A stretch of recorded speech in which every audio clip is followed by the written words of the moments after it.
کی طرف سے ملی سب پر ایمان لائے۔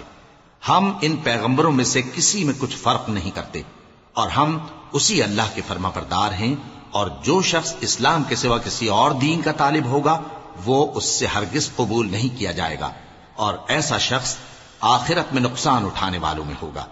اللہ ایسے لوگوں کو کیوں کر ہدایت دے جو ایمان لانے کے بعد کافر ہو گئے اور پہلے اس بات کی گواہی دے چکے کہ یہ پیغمبر برحق ہے، اور ان کے پاس دلائل بھی آ گئے، اور اللہ بے انصافوں کو ہدایت نہیں دیتا۔ ان لوگوں کی سزا یہ ہے کہ ان پر اللہ کی اور فرشتوں کی اور انسانوں کی سب کی لعنت ہے، ہمیشہ اس لعنت میں گرفتار رہیں گے۔ ان سے نہ تو عذاب ہلکا کیا جائے گا اور نہ انہیں مہلت دی جائے گی۔ ہاں، جنہوں نے اس کے بعد توبہ کی اور اپنی حالت درست کر لی تو اللہ بخشنے والا مہربان ہے۔ جو لوگ ایمان لانے کے بعد کافر ہو گئے پھر کفر میں بڑھتے گئے، ایسوں کی توبہ ہرگز قبول نہیں ہوگی، اور یہ لوگ گمراہ ہیں۔ جو لوگ کافر ہوئے اور کفر ہی کی حالت میں مر گئے، وہ اگر نجات حاصل کرنی چاہیں اور بدلے میں زمین بھر سونا دیں تو ہرگز قبول نہیں کیا جائے گا۔ ان لوگوں کو دکھ دینے والا عذاب ہوگا اور ان کا کوئی مددگار نہیں ہوگا۔ مومنوں، جب تک تم ان چیزوں میں سے جو تمہیں عزیز ہیں اللہ کی راہ میں خرچ نہ کرو گے کبھی نیکی حاصل نہ کر سکو گے، اور جو چیز تم خرچ کرو گے اللہ اس کو جانتا ہے۔ بنی اسرائیل کے لیے تورات کے نازل ہونے سے پہلے کھانے کی تمام چیزیں حلال تھیں بجز ان کے جو یعقوب نے خود اپنے اوپر حرام کر لی تھی۔ کہہ دو کہ اگر سچے ہو تو تورات لاؤ اور اسے پڑھو، یعنی دلیل پیش کرو۔ اب جو اس کے بعد بھی اللہ پر جھوٹے افطرا کریں تو ایسے لوگ ہی بے انصاف ہیں۔ کہہ دو کہ اللہ نے سچ فرما دیا، پس دین ابراہیم کی پیروی کرو جو سب سے بے تعلق ہو کر ایک اللہ کے ہو رہے تھے اور مشرکوں میں سے نہ تھے۔ سب سے پہلا گھر جو لوگوں کی عبادت کرنے کے لیے مقرر کیا گیا تھا وہی ہے جو مکے میں ہے، بابرکت اور جہان والوں کے لیے موجب ہدایت۔ اس میں کھلی ہوئی نشانیاں ہیں، جن میں سے ایک ابراہیم کے کھڑے ہونے کی جگہ ہے۔ جو شخص اس مبارک گھر میں داخل ہوا اس نے امن پا لیا، اور لوگوں پر اللہ کا حق یعنی فرض ہے کہ جو اس گھر تک جانے کا مقدور رکھے وہ اس کا حج کرے، اور جو اس حکم کی تعمیل نہ کرے گا تو اللہ بھی اہل عالم سے بے نیاز ہے۔ کہو کہ اے اہل کتاب، تم اللہ کی آیتوں سے کیوں کفر کرتے ہو جبکہ اللہ تمہارے سب اعمال سے باخبر ہے؟ کہو کہ اے اہل کتاب، تم مومنوں کو اللہ کے رستے سے کیوں روکتے ہو، اور باوجود کہ تم اس سے واقف ہو اس میں کجی نکالتے ہو، اور اللہ تمہارے کرتوتوں سے بے خبر نہیں؟ مومنو، اگر تم اہل کتاب کے کسی فریق کا کہا مان لو گے تو وہ تمہیں ایمان لانے کے بعد کافر بنا دیں گے، اور تم کیوں کر کفر کرو گے جبکہ تم کو اللہ کی آیتیں پڑھ پڑھ کر سنائی جاتی ہیں اور تم میں اس کے پیغمبر موجود ہیں۔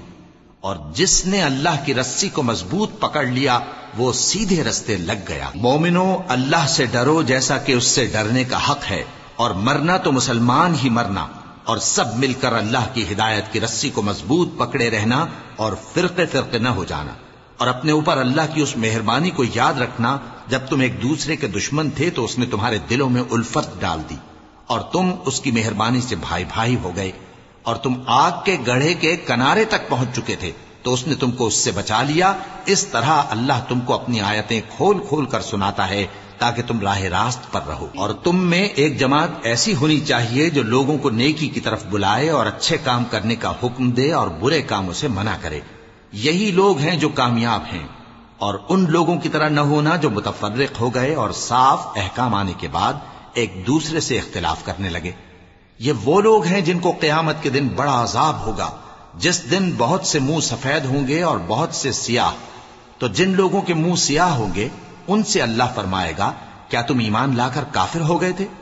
سو اب اس کفر کے بدلے عذاب کے مزے چکھو۔ اور جن لوگوں کے منہ سفید ہوں گے وہ اللہ کی رحمت کے باغوں میں ہوں گے اور ان میں ہمیشہ رہیں گے۔ یہ اللہ کی آیتیں ہیں جو ہم تم کو ٹھیک ٹھیک پڑھ کر سناتے ہیں، اور اللہ اہل عالم پر ظلم نہیں کرنا چاہتا۔ اور جو کچھ آسمانوں میں اور جو کچھ زمین میں ہے سب اللہ ہی کا ہے، اور سب کاموں کا انجام اللہ ہی کی طرف ہے۔ مومنو، تم بہترین امت ہو جسے لوگوں کی ہدایت کے لیے میدان میں لایا گیا ہے کہ تم نیک کام کرنے کو کہتے ہو اور برے کاموں سے منع کرتے ہو اور اللہ پر ایمان رکھتے ہو۔ اور اگر اہل کتاب بھی ایمان لے آتے تو ان کے لیے بہت اچھا ہوتا، ان میں ایمان لانے والے بھی ہیں لیکن تھوڑے اور اکثر نافرمان ہیں. یہ تمہیں خفیف سی تکلیف کے سوا کچھ نقصان نہیں پہنچا سکیں گے، اور اگر تم سے لڑیں گے تو پیٹ پھیر کر بھاگ جائیں گے، پھر ان کو مدد بھی کہیں سے نہیں ملے گی. یہ جہاں نظر آئیں گے تم دیکھو گے کہ ذلت ان سے چمٹ رہی ہے، بجز اس کے کہ یہ اللہ کی پناہ میں یا مسلمان لوگوں کی پناہ میں آ جائیں. اور یہ لوگ اللہ کے غضب میں گرفتار ہیں اور ناداری ان سے لپٹ رہی ہے. یہ اس لیے کہ اللہ کی آیتوں سے انکار کرتے تھے اور اس کے پیغمبروں کو ناحق قتل کر دیتے تھے. یہ اس لیے کہ یہ نافرمانی کیے جاتے اور حد سے بڑھے جاتے تھے. یہ بھی سب ایک جیسے نہیں ہیں. ان اہل کتاب میں کچھ اچھے لوگ بھی ہیں جو رات کے اوقات میں اللہ کی آیتیں پڑھتے اور اس کے آگے سجدے کرتے ہیں. وہ اللہ پر اور روز آخر پر ایمان رکھتے اور اچھے کام کرنے کو کہتے اور بری باتوں سے منع کرتے اور نیکیوں پر لپکتے ہیں، اور یہی لوگ نیکوکار ہیں. اور یہ جس طرح کی نیکی کریں گے اس کی ناقدری نہیں کی جائے گی. اور اللہ پرہیزگاروں کو خوب جانتا ہے. جو لوگ کافر ہیں ان کے مال اور اولاد اللہ کے مقابلے میں ان کے ہرگز کام نہ آئیں گے، اور یہ لوگ اہل دوزخ ہیں کہ ہمیشہ اسی میں رہیں گے. یہ لوگ جو مال دنیا کی زندگی میں خرچ کرتے ہیں اس کی مثال آندھی کی سی ہے جس میں سخت سردی ہو، اور وہ ایسے لوگوں کی کھیتی پر جو اپنے آپ پر ظلم کرتے تھے چلے اور اسے تباہ کر دے. اور اللہ نے ان پر کچھ ظلم نہیں کیا بلکہ یہ خود اپنے اوپر ظلم کر رہے ہیں. مومنوں، کسی غیر مذہب کے آدمی کو اپنا رازدار نہ بنانا. یہ لوگ تمہاری خرابی میں کسی طرح کی کوتاہی نہیں کرتے اور چاہتے ہیں کہ جس طرح ہو تمہیں تکلیف پہنچے. ان کی زبانوں سے تو دشمنی ظاہر ہو ہی چکی ہے، اور جو کینے ان کے سینوں میں مخفی ہیں وہ کہیں زیادہ ہیں.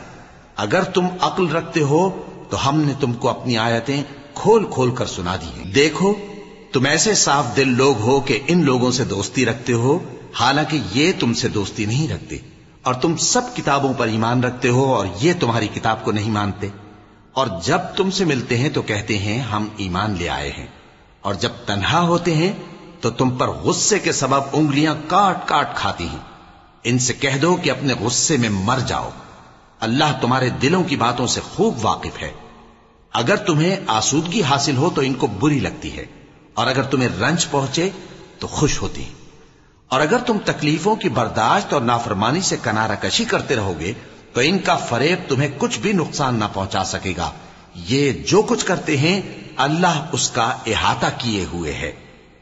اور اس وقت کو یاد کرو جب تم صبح کو اپنے گھر سے روانہ ہو کر ایمان والوں کو لڑائی کے لیے مورچوں پر موقع بموقع متعین کرنے لگے، اور اللہ سب کچھ سنتا ہے، جانتا ہے. اس وقت تم میں سے دو جماعتوں نے جی چھوڑ دینا چاہا، مگر اللہ ان کا مددگار تھا، اور مومنوں کو تو اللہ ہی پر بھروسہ کرنا چاہیے. اور اللہ نے جنگ بدر میں بھی تمہاری مدد کی تھی جبکہ اس وقت بھی تم بے سر و سامان تھے. بس اللہ کی نافرمانی سے بچو تاکہ شکر گزار بن جاؤ. جب تم مومنوں سے یہ کہہ کر ان کے دل بڑھا رہے تھے کہ کیا تم کو یہ کافی نہیں کہ تمہارا پروردگار 3000 فرشتے نازل کر کے تمہیں مدد دے؟ ہاں، کیوں نہیں. اگر تم دل کو مضبوط رکھو اور نافرمانی سے بچتے رہو اور کافر تم پر جوش کے ساتھ دفتن حملہ کر دیں تو تمہارا پروردگار 5000 فرشتے جن پر نشان ہوں گے تمہاری مدد کو بھیجے گا. اور اس مدد کو تو اللہ نے تمہارے لیے ذریعہ بشارت بنایا، یعنی اس لیے کہ تمہارے دلوں کو اس سے اطمینان حاصل ہو، ورنہ مدد تو اللہ ہی کی طرف سے ہوتی ہے جو غالب ہے، حکمت والا ہے. یہ اللہ نے اس لیے کیا کہ کافروں کی ایک جماعت کو ہلاک کر دے یا انہیں ذلیل و مغلوب کر دے کہ ناکام واپس جائیں. اے پیغمبر، اس کام میں تمہارا کچھ اختیار نہیں. اب دو صورتیں ہیں، یا اللہ ان کے حال پر مہربانی کرے یا انہیں عذاب دے کہ یہ ظالم لوگ ہیں. اور جو کچھ آسمانوں میں ہے اور جو کچھ زمین میں ہے سب اللہ ہی کا ہے. وہ جسے چاہے بخش دے اور جسے چاہے عذاب کرے، اور اللہ بخشنے والا مہربان ہے. اے ایمان والو، دگنا چوگنا سود نہ کھاؤ اور اللہ سے ڈرو تاکہ کامیاب ہو جاؤ. اور دوزخ کی آگ سے بچو جو کافروں کے لیے تیار کی گئی ہے، اور اللہ اور اس کے رسول کی اطاعت کرو تاکہ تم پر رحمت کی جائے. اور اپنے پروردگار کی بخشش اور اس بہشت کی طرف لپکو جس کا عرض آسمان اور زمین کے برابر ہے،